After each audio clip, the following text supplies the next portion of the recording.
Welcome to एक्जिम्बिस। चलिए जानते हैं इस हफ्ते के अपडेट्स।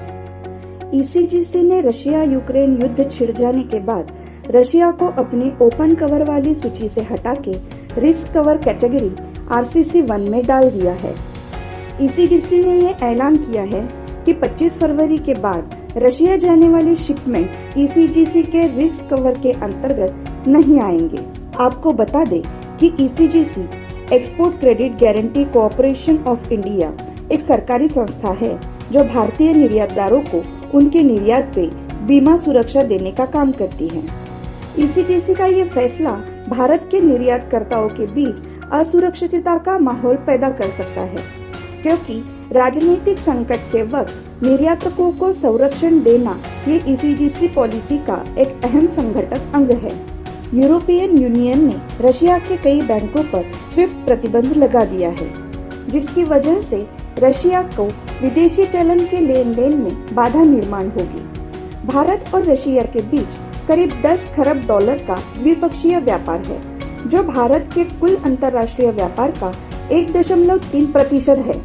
2021 में भारत ने रूस को 3.33 अरब डॉलर का निर्यात किया था और रूस से 6.9 अरब डॉलर का आयात किया था। इस वजह से भारत रूस से रूपी रूबल पेमेंट सिस्टम के तहत सीधे भारतीय चलन रुपयों में व्यवहार करने के प्रस्ताव पर सोच रहा है। ईरान को जब स्विफ्ट से बाहर किया गया था, तब भारत ने थर्ड कंट्री बैंक्स की मदद से अपने ईरान के साथ व्यवहार को कायम रखा था। इस नीति पर भी भारत सोच रहा है।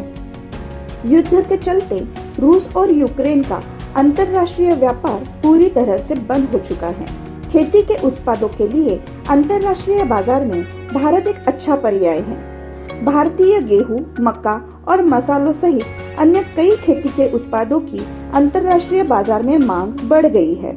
इस भारी मांग को अगर भारत पूरा करने की कोशिश करता है, तो स्थानीय बाजार में कीमतें बढ़ने की आशंका है।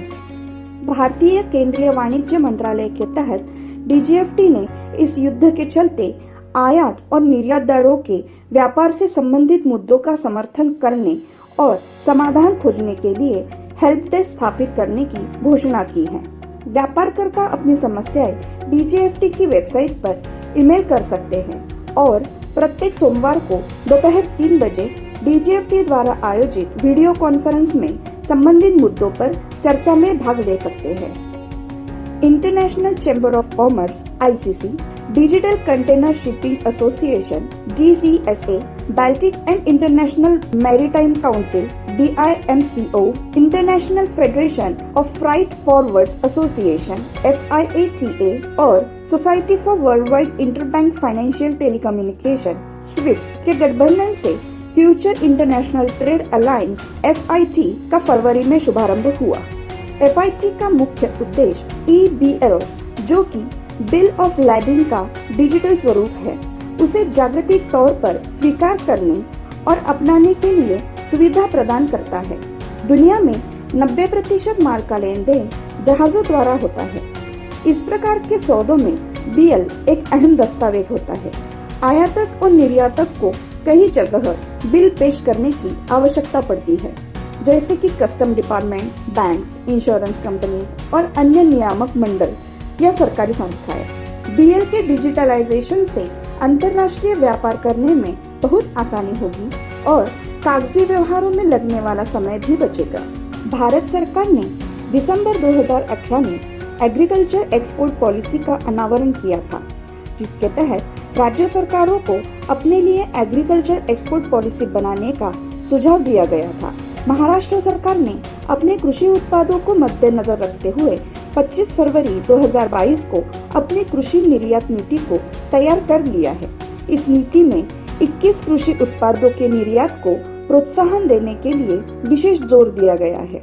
इन 21 उत्पादों में केले, अनार, हापुस आम, केसर आम, संतरा, अंगूर, मीठा नींबू, प्याज, काजू, फूल, किशमिश, सब्जियां, चावल, दालें और अनाज, ऑयल सीड्स, हल्दी और लाल मिर्च, दुग्ध उत्पाद, मत्स्य और पशु उत्पाद शामिल है। महाराष्ट्र सरकार ने बुनियादी ढांचा तैयार करने और जैविक और जीआई टैग्ड उत्पादों का निर्यात करने जैसे अन्य कुछ कदम उठाने का फैसला किया है, जिससे बनाई गई नीति के उद्देश्यों को पूर्ण किया जा सके।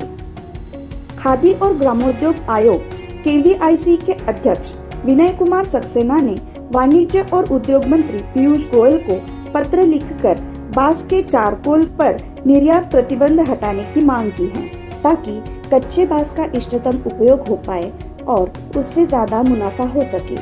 MSME मंत्रालय ने कहा कि भारतीय बांस उद्योग के सामने आज सबसे बड़ी चुनौतियों में से एक बांस की अपर्याप्त उपयोग के कारण अत्यधिक उच्च लागत है।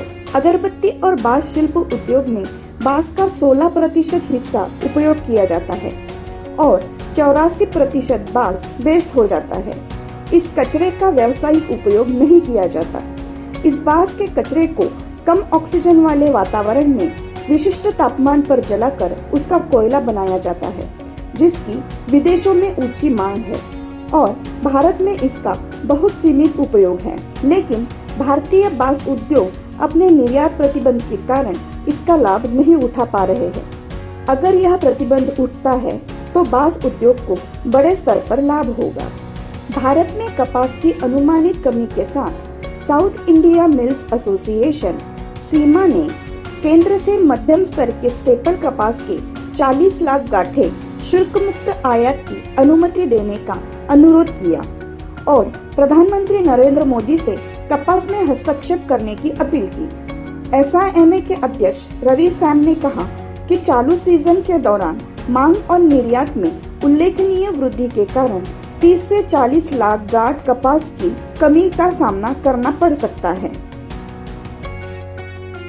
Press the bell icon to stay tuned for regular updates. Please like, share and subscribe our channel. Thank you for watching.